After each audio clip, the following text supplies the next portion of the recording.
আসসালামু আলাইকুম। ১ জুলাই আন্দোলনকে কেন্দ্র করে তিনটি দিনকে জাতীয় দিবস হিসেবে ঘোষণা করা হয়েছে অন্তর্বর্তী সরকারের পক্ষ থেকে। এর মধ্যে আবার কোনোটি সরকারি ছুটি হিসেবে স্বীকৃতি পাচ্ছে। তিনটি দিনকে কেন জাতীয় দিবস হিসেবে ঘোষণা করতে হবে? মানে বিষয়টি কি এরকম যে আমাদের জাতীয় যে ৩টি দিবস রয়েছে, শহীদ দিবস, স্বাধীনতা দিবস, বিজয় দিবস, সেই তিনটির প্যারালালে এই ৩টি দিবস ঘোষণা করা হচ্ছে? আমরা আসলে বুঝতে পারছি না যে কেন তিনটি দিবসকে জাতীয় দিবস হিসেবে ঘোষণা করা হবে। ১৬ই জুলাই শহীদ আবু সাইদ দিবস, ৫ আগস্ট জুলাই গণঅভ্যুত্থান দিবস এবং ৮ আগস্ট নতুন বাংলাদেশ দিবস। আচ্ছা, সব মানলাম, ৮ আগস্ট নতুন বাংলাদেশ দিবস কেন? ২০২৪-এর ৮ আগস্ট ডক্টর মোহাম্মদ ইউনূসের নেতৃত্বে এই অন্তর্বর্তী সরকার যাত্রা শুরু করেছে, সেটি নতুন বাংলাদেশ দিবস হিসেবে স্বীকৃতি দেওয়ার চেষ্টা করা হচ্ছে। কি আশ্চর্যজনক অবস্থা!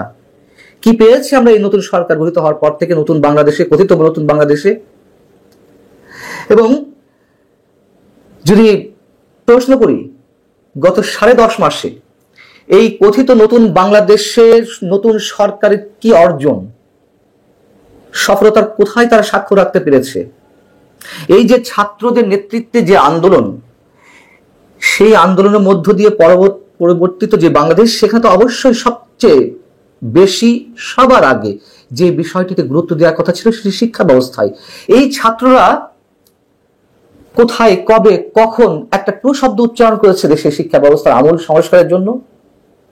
ডক্টর মোহাম্মদ ইউনূস যে এত বড় লার্নেড পারসন, তিনি গত ১০.৫ মাসে দেশে বিদেশে অসংখ্য বক্তব্য বিবৃতি দিয়েছেন। তার বক্তব্য বিবৃতিতে কোথায় দেশের শিক্ষা ব্যবস্থা নিয়ে টু শব্দটি উচ্চারণ করা হয়েছে?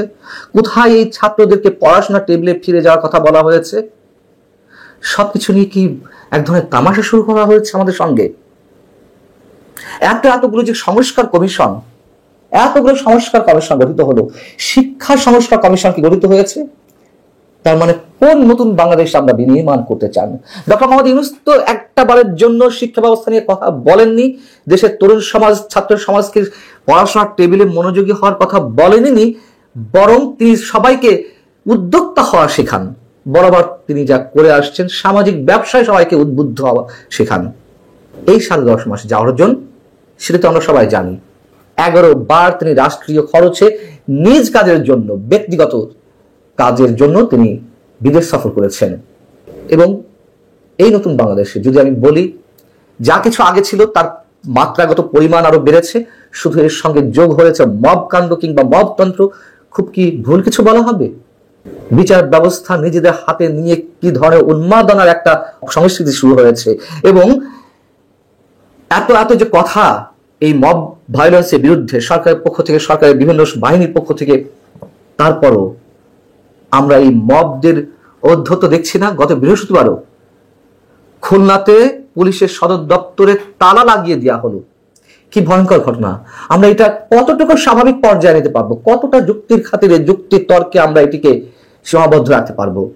সেখানকার ছাত্রদের অভিযোগ হচ্ছে যে জুলাই আন্দোলনে সাধারণ মানুষ বা ছাত্র জনতার উপরে গুলি চালানোর দায়ে একজনের নামে মামলা হচ্ছে, এক পুলিশ কর্মকর্তার বিরুদ্ধে। তাকে তারা আটক করে পুলিশের হাতে সোপর্দ করেছিল, পরে পুলিশ আবার তাকে ছেড়ে দিয়েছে। সেখানকার পুলিশ কমিশনার কথা বলেছেন যে তদন্ত চলছে, তদন্তে অপরাধ প্রমাণিত হলে বা প্রাথমিক তদন্তে তিনি যদি অপরাধী প্রমাণিত হন তাহলে তাকে ধরা হবে। আচ্ছা, ধরে নিলাম এটাও যুক্তিযুক্ত নয়। এর প্রতিবাদে বিক্ষোভ জানানোর তো আরো অনেক ধরনের পথ আছে, প্রতিবাদ জানানোর আরো অনেক ভাষা আছে। পুলিশের সদর দপ্তরে মূল ফটকে তালা লাগিয়ে দিতে হবে?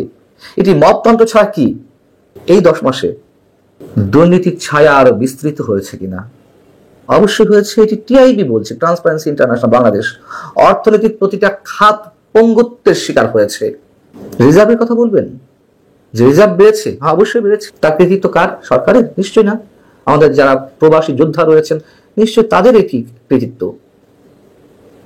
বিনিয়োগ গত ১ দশকের মধ্যে সবচেয়ে তলানিতে নেমে এসেছে। সরকার ঋণ করে চলছে এবং সেই ঋণের মাত্রা ছাড়িয়ে গেছে। জিডিপি প্রবৃদ্ধি গত ২৫ বছরের মধ্যে সর্বনিম্ন। আর বেকারত্ব বাড়ছে উল্টো। গত জুলাই থেকে ডিসেম্বর পর্যন্ত নতুন করে বেকার হয়েছেন ২১ লাখ মানুষ, যার অধিকাংশ নারী। এটি সিপিডির তথ্য। এবছর অতি দরিদ্রের খাতায় নাম লেখাবেন 30 লাখ মানুষ, বিশ্বব্যাংকের হিসাব। এই নতুন বাংলাদেশ, এটা নতুন বাংলাদেশ হিসেবে স্বীকৃতি পাবে 8ই আগস্ট। এই কারণে শেখ হাসিনাকে বিদায় করার মাধ্যমে অবশ্যই একটা নতুন বাংলাদেশ বিনির্মাণের স্বপ্ন দেখানো হয়েছিল বিশেষ একটি গোষ্ঠীর পক্ষ থেকে। তারপর কি পেলাম আমরা? যা যা বললাম তাই তো। এবং নিঃসন্দেহে বিশেষ একটি গোষ্ঠীর এজেন্ডা বাস্তবায়নের কাজ চলছে। এটা তো দেশের প্রতিটি মানুষের মধ্যে এখন সেই সন্দেহ সৃষ্টি করেছে। আমরা নতুন বাংলাদেশ দিবস হিসেবে 8 আগস্ট পালন করছি। মানে বলা হয়েছিল শেখ হাসিনা বিদায়ের মাধ্যমে দ্বিতীয় স্বাধীনতা দিবস আমাদের কাছে এলো, মানে সেটা তো আর ঘোষণা করতে পারছে না দ্বিতীয় স্বাধীনতা দিবস, এই জন্য বলা হচ্ছে নতুন বাংলাদেশ দিবস। বিগত সরকারগুলো নানান ধরনের দিবস উদযাপন করেছে, জাতীয় দিবস হিসেবে স্বীকৃতি দিয়েছিল। পরবর্তীতে কি হয়েছে? সেগুলা আছে, সেগুলোর অস্তিত্ব। এবং সেই সরকারগুলোর চেয়ে ব্যতিক্রম বর্তমান অন্তর্বর্তী সরকার কিসে? হ্যাঁ, ব্যতিক্রম অবশ্যই কোনো কোনো ক্ষেত্রে। যা রাজনৈতিক সরকারগুলো করতে পারেনি, বর্তমান সেই অন্তর্বর্তী সরকার, কথিত নির্দলীয় সরকার, সেগুলো করছে। শুরুতে বলছিলাম যে আমাদের মুক্তিযুদ্ধের চেতনা এবং 21-এর চেতনাকে ধারণ করে যে 3টি জাতীয় দিবস রয়েছে, শহীদ দিবস, স্বাধীনতা দিবস এবং বিজয় দিবস, তার প্যারালাল কিছু করার চেষ্টা করছে। এ কারণে এই কথা বলছি, যেহেতু আমাদের মুক্তিযুদ্ধের আদর্শ চেতনাকে কথায় কথায় বিভিন্ন বিষয়ে বিভিন্নভাবে 24-এর পায়ের কাছে নিয়ে যাওয়ার একটা ভয়ঙ্কর অপচেষ্টা শুরু থেকেই দেখা যাচ্ছে। এটি নিশ্চয়ই তারই ধারাবাহিকতা। লাভ কি ভাই মাত্র কয়েকদিনের জন্য এত এত ধরনের নানান বিতর্কের সৃষ্টি করে জঘন্যতম বিভিন্ন বিষয়, বিশেষ করে মুক্তিযুদ্ধের ক্ষেত্রে, মুক্তিযুদ্ধের আদর্শের ক্ষেত্রে এসব নোংরা খেলা খেলে লাভ কি? কদিন থাকবে এগুলা? বরাবরই বলি, একটা সাময়িক উত্তেজনা, সাময়িক আত্মতৃপ্তির স্বাদ নেবেন তো নিতে থাকুন। 17 বছর যেই সরকার ক্ষমতায় ছিল, বিদায়ের 17 মিনিট আগেও তারা তাদের করুণ পরিণতি সম্পর্কে কল্পনাতেও আনতে পারেনি। আর এটি 10.5 মাসের সরকার। মন্তব্য নিষ্প্রয়োজন। ভালো থাকুন সবাই। আল্লাহ হাফেজ। আসসালামু আলাইকুম রহমতুল্লাহি ওয়া বারাকাতুহু। সম্মানিত দর্শক, আজকের ভিডিওর যে শিরোনাম, এই শিরোনামটি একটু অদ্ভুত প্রকৃতির। চলমান রাজনীতিতে যে একটা মানসিক যে যুদ্ধ চলছে, সেই যুদ্ধ চলছে বিএনপির সঙ্গে জামাতের সঙ্গে অন্যান্য রাজনৈতিক দলের, ডক্টর মোহাম্মদ ইউনূসের সঙ্গে যারা ক্ষমতা হারিয়েছেন, সে আওয়ামী লীগ সহ তাদের যারা দোষর তাদের, তারপর ডক্টর মোহাম্মদ ইউনূসের সঙ্গে সেনাপ্রধান, তারপর রাষ্ট্রপতি, তাদের একটা মানসিক দূরত্ব আছে। এর বাইরে নতুন রাজনৈতিক দল, যেটিকে কিংস পার্টি বলা হচ্ছে, প্রধানত এনসিপি এবং তার সঙ্গে প্রায় আরও 70-80টি ছোট ছোট কিংস পার্টি, যাদেরকে প্রক্সি দেওয়ার জন্য সরকারের পক্ষ থেকে তৈরি করে রাখা হয়েছে। এবং এই সকল কিংস পার্টির সঙ্গে 2-4 জন করে লোকজন রয়েছে, কেউ আওয়ামী লীগের, কেউ বিএনপির, বা কেউ বিভিন্ন ব্যবসায়ী সম্প্রদায়ের যারা লোকজন রয়েছে, এসবই কিংস পার্টি। তো সব মিলিয়ে যে রাজনৈতিক অঙ্গনে দৃশ্যত কোনো হানাহানি নেই, বড় কোনো হানাহানি নেই। এখানে নীরব চাঁদাবাজি, নীরব দখলবাজি, দুর্নীতি, অনিয়ম, এগুলো আওয়ামী জমানার মতো প্রকাশ্য নয়। তবে তলে তলে নীরবে নিভৃতে সব কিছু হচ্ছে অতীতের যে কোনো অপকর্মের চাইতে বেশি মাত্রায়, বেশি গতিতে। আর এই সমস্ত বিষয় নিয়ে তারা যে কাজটা করছে সেটা হলো যার যার অবস্থানে নিজেকে তারা শক্তিশালী মনে করছে এবং প্রতিপক্ষকে হেয় করার জন্য তারা কৌশল অবলম্বন করছে।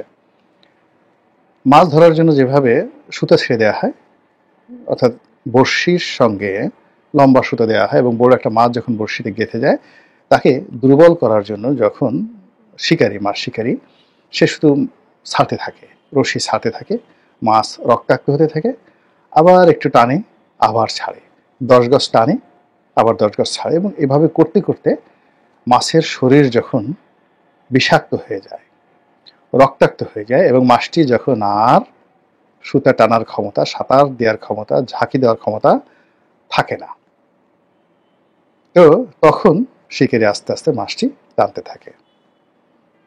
আপনারা যারা আর্নেস্ট হেমিংওয়ের the old man and the sea এই গল্পটি পড়েছেন, উপন্যাসটি পড়েছেন, তারা খুব হৃদয় দিয়ে এই জিনিসটি বুঝতে পারবেন যে বর্তমান যে রাজনীতি, সেই রাজনীতিতে এক পক্ষ অপর পক্ষকে রক্তাক্ত করার জন্য তাদের শরীরে বিষ ঢেলে দিয়েছে, তাদের নাকে মুখে বর্ষির যে যাকে বলা হয় ফলা, এটি ঢুকিয়ে দেওয়া হয়েছে। ঢোকানোর পর এখন তারা লাফাচ্ছে। তো তারা কখনো অনেক দূরে চলে যাচ্ছে, কিন্তু সুতা শেষ হচ্ছে না। তো এইভাবে যে গত 10 মাস ধরে এক পক্ষ অন্য পক্ষকে ঘায়েল করার জন্য যে বড়শি বা যে ফাঁদ পেতেছে, যা বড়শি ছেড়ে দিয়েছে এবং যারা এই টোপ গিলেছে, তাদের সবারই এখন দম ফুরিয়ে এসেছে, সকল পক্ষের। এখন সেই টোপগুলো কি? সেই টোপগুলো কারণ বাজারের চাঁদাবাজি। সেই টোপগুলো কি? সেই টোপগুলো হলো চোরাকারবারি। সেই টোপগুলো হলো দখলবাজি। সেই টোপগুলো হলো আগামীতে কারা ক্ষমতায় আসবে এই লোভ দেখিয়ে পেটের সমস্ত কথা বের করে নেওয়া। এবং এই কাজগুলো মৎস্য শিকারী রূপী দেশের বিদেশে যারা গোয়েন্দা সংস্থা, তারা ক্ষমতার যারা নাটাই ঘুরাচ্ছেন দেশি বিদেশি, তারা এই কাজগুলো করে যাচ্ছেন। এবং এই কর্মের ফলে সবচেয়ে বেশি ক্ষতিগ্রস্ত হচ্ছে এই মুহূর্তে ডক্টর মোহাম্মদ ইউনূস এবং তার যারা সঙ্গী সাথী, তারা।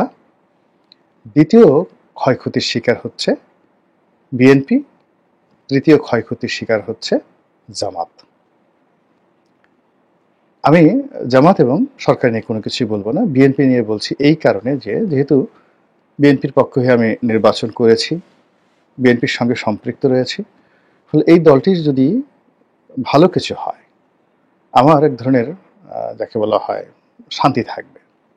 এর কারণ হলো এই দলের হয়ে 18 থেকে একেবারে আজ অবধি যেভাবে রক্তচক্ষু, মানে সরকারের রক্তচক্ষু উপেক্ষা করে যেভাবে নিজের জীবন যৌবন সম্পদ বিসর্জন দিয়ে লড়াই এবং সংগ্রাম করে যাচ্ছি, বাংলাদেশের মাটিতে বসে পালানোর অনেক সুযোগ ছিল। আমার যে অর্থবিত্ত ছিল বা এখনো আছে, এটা বিশ্বের যে কোনো দেশে আমি নিয়ে গিয়ে পায়ের উপর পা তুলে ছেলে মেয়ে সহ বাকি জীবন বসে বসে খেতে পারতাম। আমাকে বিদেশে গিয়ে ট্যাক্সি চালাতে হতো না, বিদেশে গিয়ে আমাকে কোনো কোম্পানিতে চাকরি করতে হতো না। এবং আমার বাংলাদেশে যে আয় রোজগার, সেটা হলো বৈধ ইনকাম। এবং বৈধ ইনকাম শুধুমাত্র বিদেশে পালানোর সময় অন্য সবাই যে কাজগুলো করে সেই টাকা তারা পাচার করে হুন্ডি করে নিয়ে যায়। আমাকে শুধু অতটুকু ইররেগুলারিটিস করতে হতো, আর কিছু করতে হতো না। কিন্তু আমি যদি চাইতাম যে আমি ইস্তাম্বুলে থাকবো, আমি রিয়াদে থাকবো, নিউ ইয়র্কে থাকবো, প্যারিসে থাকবো, লন্ডনে থাকবো, ছেলে মেয়ে নিয়ে রাজার হাল থাকতে পারতাম। কিন্তু ও চিন্তা আমার মাথায় আসেনি, এখনো আসছে না। আমি এই বাংলাদেশে থাকতে চাই, বাংলাদেশে মরতে চাই, এবং যা কিছু বীরত্ব কথাবার্তা যা কিছুই বাংলাদেশে বসে বলতে চাই, যা হওয়ার হবে, এইভাবে চলে আসছি। 2 নম্বর হলো যে আমি আমার জীবনে কখনোই ক্ষমতার কাছে মাথা নত করিনি। ক্ষমতার খুব কাছাকাছি ছিলাম, কিন্তু কখনো লালায়িত হইনি। এবং ক্ষমতার স্বাদ আহ্লাদ গ্রহণ করার জন্য ক্ষমতা সংক্রান্ত পদ পদবি কোনো কিছুর পেছনে কখনো আমাকে ছুটতে হয়নি, দরকারও হয়নি, এবং এখনো দরকার হচ্ছে না। আওয়ামী লীগ যখন ছিলাম, আওয়ামী লীগের একেবারে কেন্দ্রে ছিলাম, বিএনপিতে আছি, এখনো বিএনপির ভালো অবস্থানেই আছি। তারপরে যখন যারা ক্ষমতা আছেন তাদের সঙ্গেও আমার আগেও ভালো সম্পর্ক ছিল, এখনো ভালো সম্পর্ক আছে। কিন্তু এর বিনিময়ে একটা কিছু পেতে হবে বা একটা কিছু করতে হবে, চিন্তাই কেন যেন মাথায় আসে না। হয়তো এইভাবে আমাকে তৈরি করেছে। ফলে আমার যে ভালো বলেন আমি বলি বা মন্দ বলেন, এই কথা বলাটি আমার অপরাধ বা আমার সফলতা। তো সেটা বলে যাচ্ছি, দীর্ঘদিন ধরে বলে যাচ্ছি, এবং সে কারণে আওয়ামী লীগ জমানাতে আওয়ামী লীগের থেকে আওয়ামী লীগের সমালোচনা করেছে। আবার এখন বিএনপির ওইভাবে আওয়ামী লীগের যে সমালোচনা করেছে, আমার কাছে মনে হয়েছে কিছু সমালোচনা আমার ভুল হয়েছে। তো সেই ভুলগুলো আমি বিএনপির সঙ্গে করছি না, কিন্তু যে কথাগুলো একেবারে না বললি না সেই কথাগুলো আমি কিন্তু বলে যাচ্ছি। এখন বিএনপির যারা শীর্ষ নেতৃত্ব তারা গ্রহণ করবেন বা করবেন না, এটা তাদের ব্যক্তিগত বিষয়, কিন্তু আমি আমার দায়িত্বটা পালন করার চেষ্টা করছি। তো সেই দিক থেকে আমি যেটা দেখলাম যে বিএনপি যখন সেই 2024 সালের আগস্ট বিপ্লবের পরে বিএনপি প্রথমে কিং কর্তব্য বিমূঢ় হয়ে গেল, যে একই হলো। এর কারণ হলো যে তারা তো শেখ হাসিনার বিরুদ্ধে এই 15-16 বছর ধরে লড়াই করেছে, সংগ্রাম করেছে, এবং তারা সর্বস্ব তাদের যাকে বলা হয় রাজপথে বিসর্জন করেছে, কারাগারে বিসর্জন করেছে, তাদের সহায় সম্পত্তি, জীবনের স্বর্ণালী সময় সবকিছু তারা বিসর্জন দিয়েছে এই শেখ হাসিনাকে ক্ষমতাচ্যুত করার জন্য, কিন্তু বাস্তবতা হলো তারা ব্যর্থ হয়েছে। 2 নম্বর হলো যে তারা এই যে জুলাই আগস্ট যে বিপ্লব হলো সেই বিপ্লবকে তারা প্রথমে সমর্থন দিতে চায়নি, কিন্তু পরবর্তীতে তারা নৈতিকভাবে সমর্থন দিয়েছে, এবং শেষের সপ্তাহে অর্থাৎ আগস্ট মাসের 5 তারিখে পতন হলো, তার আগের 7 দিনে তারা সর্বশক্তি নিয়ে রাজপথে থাকার চেষ্টা করেছে, অর্থাৎ ছাত্র জনতার সঙ্গে মিশে গেছে। এটা হলো একেবারে রিয়ালিটি। তো ফলে যখন বিজয়টা আসলো তারা বুঝতে পারলো না যে এই বিজয়টা কি তাদের, নাকি ছাত্র জনতার, নাকি ফেরেশতার, নাকি জিনের, তারা বুঝতে পারলো না। এর মধ্যেই অনেকগুলো ঘটনা ঘটে গেল, সরকার গঠন হয়ে গেল, তারপর শেষে সেই সমন্বয়কদের আবির্ভাব হলো, তরুণদের আবির্ভাব হলো, তারা খুব চুপচাপ রইল, পুরো আগস্ট মাসটা তারা চুপচাপ রইল। সেপ্টেম্বর মাস থেকে তারা দেখলো যে তাদের জায়গা জামাত দখল করে ফেলেছে, এবং জামাত সব জায়গাতে প্রাধান্য করছে, এবং বিএনপিকে সবাই মাইনাস করার জন্য, ছোট করার জন্য, হেয় করার জন্য তারা চেষ্টা করছে। তখন তারা ঘুরে দাঁড়ালো, ঘুরে দাঁড়িয়ে তারা বলা শুরু করলো যে আমরা এই আন্দোলন আমরা করেছি, আমরা টাকা দিয়েছি, আমরা সুসংগঠিত করেছি, আমরা পিছন থেকে এই লজিস্টিক সাপোর্ট দিয়েছি, এবং তাদের এই কথা বলার জন্য তারা বিভিন্ন মাধ্যমে নিজেরা বললো, এবং তাদের ভাড়া করা বিভিন্ন লোকের মাধ্যমে এই কথাগুলো বলানোর চেষ্টা করলো, এবং যারা রাষ্ট্র পরিচালনা করলো তারা সঙ্গত কারণে বিএনপির মতো একটা বড় দল তাদের সঙ্গে ঝামেলায় জড়াতে চাইল না, এবং ঝামেলা জড়াতে না চেয়ে তারা যে কাজটা করলো, বড়শি ফেলে দিল। সেই বড়শি ফেলে দিল, ডিসিগিরি লাগবে নাও, আর মাসেরা ডিসি হওয়ার জন্য দৌড় শুরু করলো। এসপিগিরি করতে চাও যাও, ওসি হতে চাও যাও, সচিবালয়ের বড় পদ চাও যাও, টেন্ডার করতে চাও যাও, তারপরে টেম্পো স্ট্যান্ড, বাস স্ট্যান্ড, গরুর হাট ইজারা নিতে চাও যাও, করো। ফলে সারা বাংলাদেশের যে বিভিন্ন পয়েন্টে এই খাদ্য দিয়ে অসংখ্য বড়শি তারা ফেলে দিল, এবং সেই বড়শিতে সবচেয়ে বেশি মাছ ধরা পড়েছে বিএনপি নামধারী মৎস্য এই বড়শিতে ধরা পড়েছে। ধরা পড়ার পর এখন তারা টান দেয়নি, এখন পর্যন্ত তারা টান দেয়নি। এখন এই বড়শিতে যারা ধরা পড়ে গেছে, সুতা কাদের হাতে? সুতা তো ডক্টর মোহাম্মদ ইউনূসের হাতে, সুতা সেনাবাহিনীর হাতে, সুতা মিডিয়ার হাতে, সুতা দেশি বিদেশি গোয়েন্দাদের হাতে। এইভাবে চলে গেল 2025 সনের মার্চ মাস পর্যন্ত। তখন বিএনপির যারা শীর্ষ নেতৃত্ব তারা তো বুঝে গেল যে বড়শিতে তো তাদের লোকজন আটকে গেছে, এখন এই বড়শি থেকে এত মাছ এদের বাঁচানোও সম্ভব নয়, আর এদের গলা থেকে, কানসা থেকে এই বড়শি খোলাও সম্ভব নয়।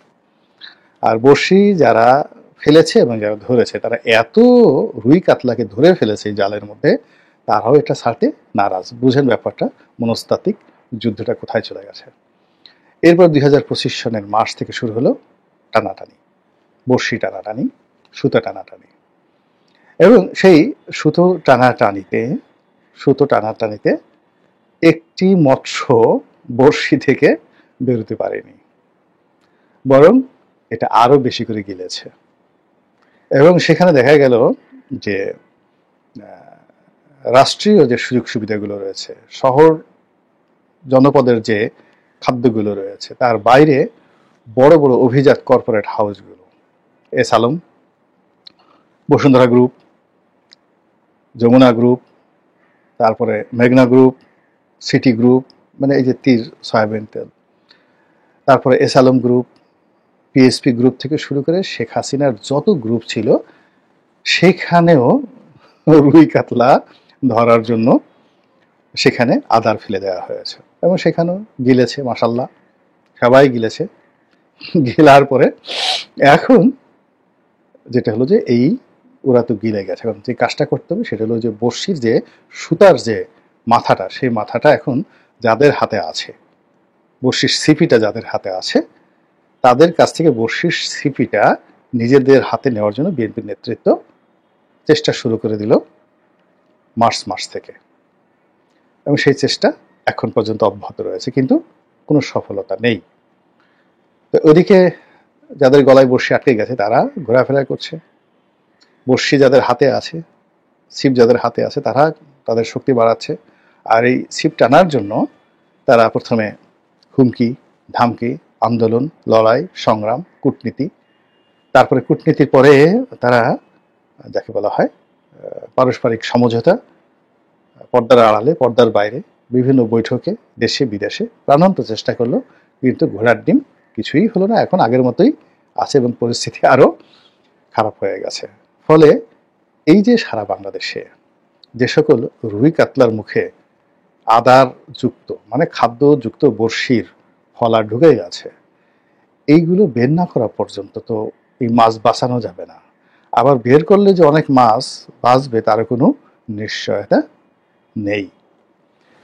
ফলে এখন কি হচ্ছে, ঘোরাফেরা হচ্ছে বিভিন্ন জায়গাতে, যে আশ্বাস দিচ্ছে, যে যে কথা বলছে তার পিছনেই ছুটছে। দেশে এত কাজ বাদ দিয়ে এখন বিএনপির নেতারা, আমি দেখলাম যে গত 10 মাসে কতবার কত গ্রুপ যে চীন দেশে গেছে, এরা যে কেন গেছে, কি জন্য গেছে, এটা আমি বুঝি না। I cannot understand. 2009 সন থেকে আওয়ামী লীগের যে কূটনীতি, আওয়ামী লীগের যে বৈদেশিক নীতি, তার সঙ্গে আমি সম্পৃক্ত ছিলাম একদম 14 সন পর্যন্ত। Their diplomacy with Delhi, their diplomacy with Beijing খুব ঘনিষ্ঠভাবে দেখার সুযোগ হয়েছে। পররাষ্ট্র মন্ত্রণালয়ে যারা ছিলেন সবাইকে কাছে থেকে দেখেছি। তো সেখানে আসলে এই যে সিআইএর সাথে সম্পর্ক, রয়ের সাথে সম্পর্ক, এইগুলো রেখে আওয়ামী লীগের কোনো লোকের 2 পয়সার উপকার হয়েছে আমি এটা দেখিনি। আবার এই যে বিএনপির যারা লোকজন, মূলত চীনের সাথে যে সম্পর্ক, দুটো ধারায়, চীনা কমিউনিস্ট পার্টির সাথে একটা সম্পর্ক, এটা সরাসরি বিএনপির সাথে একটা রিলেশন আছে, বা অন্যান্য দল জামাতের সাথেও আছে, আওয়ামী লীগের সাথেও আছে। আমি যে বিখ্যাত সৈয়দ আবুল হোসেনের যে একটা দৌড়ের গল্প বলেছিলাম, ওটা চীন দেশে হয়েছিল, এবং তখনও যখন বিএনপি ক্ষমতায়, তখন শেখ হাসিনাকে বেশ কয়েকবার কিন্তু চীনের কমিউনিস্ট পার্টি দাওয়াত করে নিয়েছে, এবং সেখানে সাবির হোসেন চৌধুরী, ওবায়দুল কাদের থেকে শুরু করে এরকম পর্যায়ের লোকজন বারে বারে ঘন ঘন চীন দেশে গিয়েছে। আওয়ামী লীগের 2 পয়সার উপকার হয়নি, বরং এই চীন গিয়ে এবং চীনের শির সাথে বৈঠক করতে গিয়ে কিন্তু শেখ হাসিনার পতনটা হয়ে গেল। তো যাই হোক, এই শেখ হাসিনার জামানাতে একটা টিম ছিল, বারবার চীনে যেত, এবং সেখানে সেই টিমের নেতৃত্ব দিতেন সাবেক স্বরাষ্ট্রমন্ত্রী আলতাফ হোসেন।